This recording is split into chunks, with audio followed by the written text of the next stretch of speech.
what was a completely misleading and disingenuous statement from that member, and I'm disappointed that that came from the member who purports to represent the area which will be hosting most of these games, because if any petty politics were being paid through any contribution, it was through that one. This side of the House has been absolutely clear through every contribution that we have made that in principle we of course... Point of order, the Honourable Nick Smith. The member made an assertion that Nikki Kay purports to represent the people of Auckland Central. Now, I actually don't think we have rules around the way in which people... That's a debating point, whether purports is a debating point.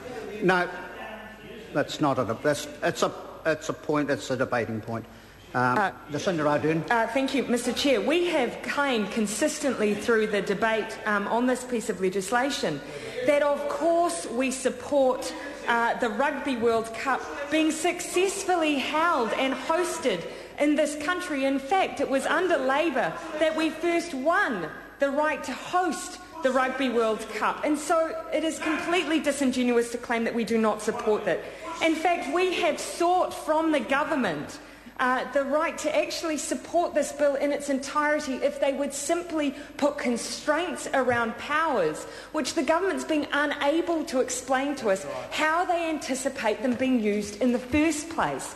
All of this talk about the unforeseen circumstances that they can't anticipate, almost every clause in this bill enables, to a certain degree, dealing with most situations that may arise without the need to have an unchecked and unbalanced free-for-all for the minister. Now, if the government can explain to me the kind of circumstances, the hypothetical situation they envisage that may arise, perhaps I may have more sympathy for their arguments, but they've been absolutely unable to do this.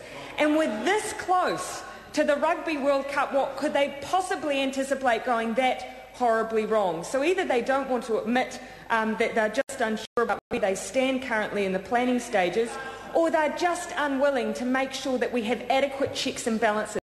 And that is our role. And it is hard for us to stand up and to put forward an argument against what otherwise we would like to see a bipartisan approach to this legislation, but the government's been unwilling to give us that ability. So that is the challenge that I extend to the government.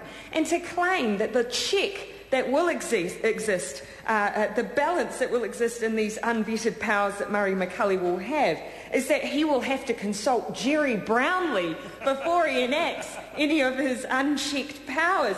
I find cold comfort, I have to say, if we let Jerry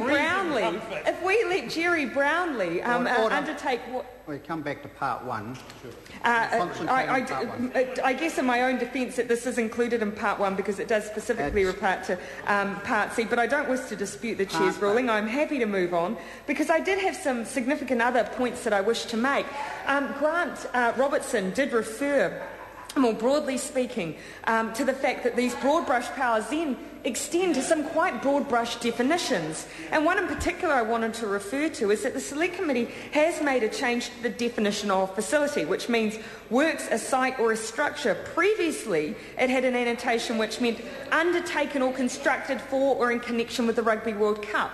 That has been removed. I can understand why, but that now means that we have a broad brush approach to almost any facility which may not have been constructed for the World Cup but just exists and has some vague connection to it.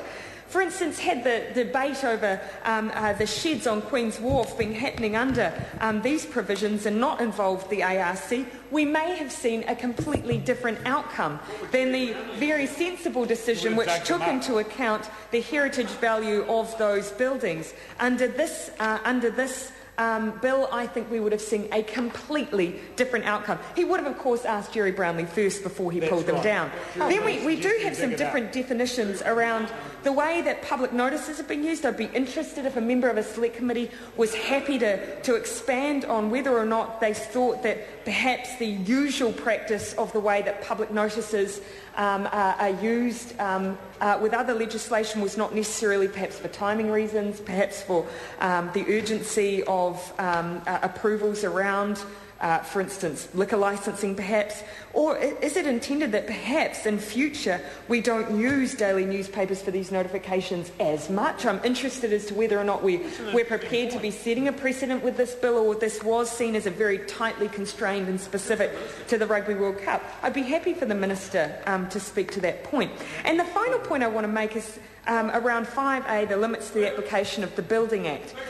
We had some reference from a government member to the importance of making sure that accommodation is reasonable and accessible. Nothing in this bill, as far as I can see, does that. If any government member wants to explain how it does, then... The Honourable Tauhanari.